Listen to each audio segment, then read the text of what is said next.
name is Katie McCarthy, and I am the Girl Experience Manager for the Outdoors with the Girl Scouts of Wisconsin Southeast. I'm introducing the Climbing Adventure badges for all levels. These badges are a part of the new High Adventure Badge Series developed in collaboration with the North Base to provide girls with a unique opportunity to explore and build their confidence in the outdoors. Let's take a quick look at the series by level. Daisies will give bouldering a try. Bouldering is climbing without ropes, no more than 6 feet off the ground, with the assistance of a spotter. If you're interested in bouldering, please check with your local facilities to ensure their walls are appropriate for daisies. A lot of gyms are set up for far more advanced climbing and are not recommended for younger folks. Brownies will try rock climbing with the assistance of an auto belay system or an experienced climber. Juniors will tree climb, not like climbing a tree in your backyard, but rather using ropes and harnesses to climb into the branches of the tree. Cadets will top rope climb in an outdoor setting. At this level, girls will learn to belay a buddy. Seniors will go on a multi-day outdoor climbing trip where they will try top rope climbing and rappelling. And ambassadors will expand their trip and include setting anchors for their own top rope climbs in the outdoors. To complete the Climbing Adventure badges, Brownies, Juniors, Cadets, Seniors, and Ambassadors must Step 1. Pick an adventure and learn about it. Step 2. Plan and prepare for their adventure. Step 3. Know the gear. Step 4. Practice their skills. And Step 5. Go out and do it. I'm going to go over the common gear and its purpose in climbing sports. This will get you started towards completing Step 3 of this badge. There is no activity for you to do associated with this video, but by simply watching what I'm going to show you will give you some background on what gear is used when you go climbing. Specific gear can vary from different climbing activities, so some of the gear that I may show you might look different from what you've seen in the past or may see in the future. That being said, no matter what the gear looks like, it's all going to serve some sort of similar purpose during the different climbing activities. I'll give you some examples as we move along. Before you actually go climbing, your climbing instructors and your guides will give you more detailed instructions on the gear you'll be using and how it is used during that activity. It may be best for us to go over a little bit of climbing vocabulary and information before we get started. Belay, a method of controlling the climbing rope that is used to prevent a climber from falling to the ground should they come off the wall. A belayer is a person that controls the rope the climber is on. Spotter is a person who is at the ready to break the fall of a climber on a bouldering wall. Anchor is a point on the climb where the rope is attached to the rock or the wall. And top rope is a type of climbing where the rope runs through an anchor at the very top of the climbing route. All our gear must meet a certain criteria to be considered safe or to support life. If it does not meet that standard criteria, it could have some very serious consequences. Climbers must consider the following before purchasing or using gear and equipment. The age of the gear can affect the equipment and how well it works. Typical shelf life for a lot of our gear is about 10 years or less. Any damage or wear that may cause our system to fail, like a sharp edge on a carabiner. The size of our equipment compared to the person it's supporting, like a harness that may be too big or too small for a climber. And lastly, the strength of our equipment when force is applied. This gets a little technical. It is measured in kilonewtons, which is about 102 kilograms per meter per second squared, which is about 225 pounds of force for every meter an object drops. The amount of force our gear can withstand is notated either on the packaging of our piece or on the piece of gear itself. Climbers do not use just any old rope. Climbers use rope designed to have the strength to hold the weight of a typical person and absorb the impact if that person were to fall. There are two kinds of ropes used in climbing, dynamic and static. Dynamic ropes have a little bit of give or stretch to them. This stretch absorbs the impact of the fall in a more comfortable way for both the climber and the belayer. If you were to stretch the rope in your hands, you will not see or feel any stretch. But if your climber were to fall, you would see the stretch in the rope, and often the climber may bounce to a halt. Static rope, though, has very little give. A climber would come to a very abrupt stop, climbing on this rope. The force of the fall would not be absorbed by the rope, but rather the climber. That could be pretty painful. This rope is not typically used for climbing, but rather raising and lowering equipment and aiding in lowering injured climbers. The minimum rating for climbing rope is 12 kilonewtons or 2,700 pounds of force. Harnesses are a more personal item of a climber. They all may be different, but they're all going to serve that same purpose, to support a climber or belayer and prevent any falls. Climbing or sitting harnesses can look different depending on the brand, the need, or the experience of the climber. This is my personal harness. It's a very, very common climbing harness used for standard climbing and belaying. There's also gym harnesses that you may borrow from a local gym or a camp, and they are a little bit simpler and easier to put on, like this one. Tree climbing harnesses or saddles are used by recreational tree climbers and foresters. They are similar to climbing harnesses with some modifications like extra padding on the legs, as you are typically sitting in these harnesses for extended periods of time. Full body or chest harnesses provide additional support across the body and may have additional attachment points. Typically used by construction workers, first responders, those with limited mobility, facilitators, and other facilities with high elements like zip lines and challenge courses. Parts of a climbing harness. Our harnesses will have a waist strap or waist belt, leg loops or leg straps, several buckles to tighten and loosen our harnesses as needed, a belay loop. Belay loops will have a minimum amount of strength of 15 kilonewtons or about 3,000 pounds of force. And then my harness has a gear loop on it, which not all harnesses will have. When fitting our harnesses, we want to make sure that they are snug, but they're not too tight. Our waist strap should sit above our hip bones. Can you find your hip bones? Our leg loops are going to be a little bit looser, but still pretty tight.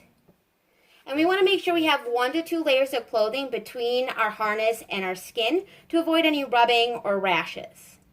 And then lastly, if you have a harness that requires a double back or to be locked before climbing, it should be done so, like this climbing harness. It needs to be double back to ensure that the straps do not slip as we climb. We may find carabiners in the store. Hey, you may have one on your keys, but by no means are they designed to support our weight, let alone the force from a small fall. Carabiners for climbers are designed to hold the weight of an average person and, of course, absorb their fall. There are 3 types of carabiners used in climbing, and they are named for the type of gait they have. This right here is a gate. It's the part on the carabiner that opens and closes. We have the non-locking carabiner, like this one, that opens and closes with no additional action. Though this one is not meant for climbing, it looks very similar to a climbing carabiner. These are typically used to hold our gear or for a type of climbing called lead climbing. There's the screw gate carabiner that has a mechanism that you must screw to lock the gate. This green part right here is our screw, and as you can see, it is now locked. And lastly, we have our auto-locking carabiners. It has a mechanism that locks the gate automatically. There is always an extra action performed on this mechanism to open the gate, like this double locking carabiner. I have to twist the mechanism to open the gate. There are also triple locking carabiners in which you must push the mechanism, twist it, and then it will open. Locking carabiners are used from everything including anchors and belays, as they are unlikely to open by themselves while climbing. We always want to make sure we double check our carabiners to ensure they're closed and locked. We give them a quick squeeze. If it doesn't open, we're good to go. The minimum strength for our carabiners is written on the side. It's between 18 and 20 kilonewtons, or that's over 2 tons of force. A belay device is a mechanism that helps the belayer support the weight of the climber with little effort and catch the climber if they were to fall. These mechanisms use friction to aid the belayer in holding the climber's weight. Friction is the resistance that one surface or object encounters when moving over another. Think about the brakes on your bike. You squeeze the handle and the brakes tighten around the tire. The harder we squeeze, the more friction is applied. That friction slows and eventually stops your bike. In climbing, the friction is applied to the rope through the device and bends in the rope. As we bend the rope even more, the more friction is applied. With this friction, a belayer can stop a falling climber with ease. A small belayer could easily support the weight of a climber twice their size. These little devices are very clever. There are several different devices used in climbing, rappelling, and tree climbing. The next three are the most common, like this auto belay system. This device allows a climber to climb without a partner. This large, semi-permanent device is fixed or anchored to the top of a wall. It uses a series of mechanisms that retracts the strap as a climber ascends or goes up, and then catches a climber if they were to fall or let go, lowering them to the ground slowly. An aperture device. This right here is an aperture device. It's a tubular device in which it has two holes. A belayer will slip a rope through one of the two holes and using a locking carabiner, fix the belay device and the rope together and then attach that to the belay loop on their harness.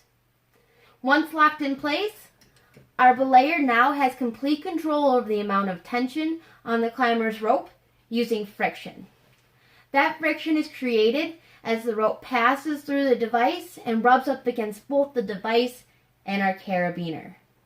To stop a climber from falling or let them hang out for a hot minute, an extra bend is put into the rope, stopping them from moving.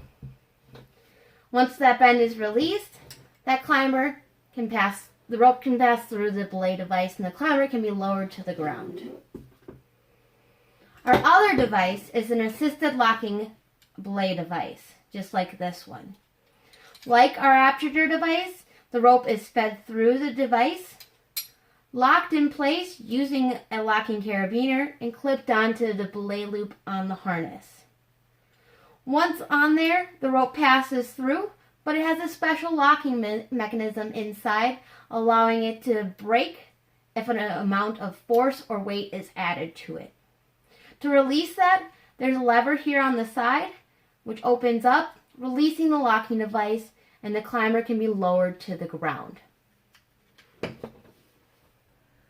Climbers wear a very specific shoe to climb in. Though if you're climbing for the first time or every once in a while, you can climb in tennis shoes. The movements and actions performed in climbing cause a lot of wear on our shoes in very odd places, like the inside of the foot and our toes. The more you get into climbing, the better it is to use a pair of climbing shoes. Climbing shoes are molded to fit the foot better. They are built to handle the wear that occurs in those not so typical areas of the foot. They also have a fairly snug fit to allow more movement.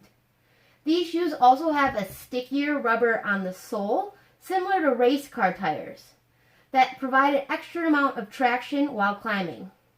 This rubber does not just cover the sole of the foot, but rather areas of the foot used more, including the toes, the heels, and that inside of the foot. Climbers will often use chalk. It's the same stuff that gymnasts use to improve their grip on the bars and other apparatuses. It's used to absorb excess moisture on the climber's hands, and it's kept in a bag, just like this one, that is either clipped to the back of the climber's harness or on a separate belt. Weddings and slings are a climber's best friend. As a beginner, you may not have too much interaction with these items, but the more you climb, the more you'll learn about their versatility in climbing, tree climbing, and rappelling. They are flat but strong straps made out of nylon, the same stuff that our seat belts are made out of. I have several different examples of webbing here, including my pass or personal anchor system. I use this primarily for maintenance tasks on our wall, like adjusting and replacing holds, setting up for climbing events, or inspecting our equipment. I attach this part to my harness, and I clip this into the wall, and I'm able to move about without having to hold on. There's a tied sling and a sewn sling right here, and I can also use those as personal anchors, but they're found typically as anchors for top rope climbing or rappelling in a natural setting, or as a lead in a lead climb. These come in various lengths and widths. And then I have my hollow block. I primarily use this for assisting in emergency situations, but just like all of these pieces, They all have more than one purpose on a climber's harness, and if used properly, can prevent a very serious accident. Helmets are typically used in outdoor climbing, rappelling, tree climbing, and challenge courses. For climbing on artificial walls or indoors, they are not required and often not recommended with equipment like the auto belay system. These helmets are not like our bike helmets. They are designed to protect climbers from falling objects, which is unlikely on artificial walls. These helmets have a snugger fit in which you should be able to shake your head yes and no, and it should not move. It covers the forehead and the sides of the head completely to protect against impacts typically seen in falling or moving objects and a fall. That is the basic gear for climbing sports. I just threw a lot of information at you in a simple video. So let's take a few moments to reflect on climbing. What did you learn about climbing? Is there any item that you want to learn more about? Do you think this is something that you want to try? And if you try it, what might be easy for you and what might push you outside of your comfort zone? What are other things that we should consider taking along on our next climbing adventure? And what might be the best thing to wear when climbing? If you like this video and want to learn more, download the Climbing Adventure Badge booklet at girlscoutshop.com and start planning your next climbing adventure. Or check out the Girl Scouts at Home webpage for other opportunities. And if you're not a Girl Scout and are interested, check out girlscouts.org for more information. Thanks for joining me and happy climbing!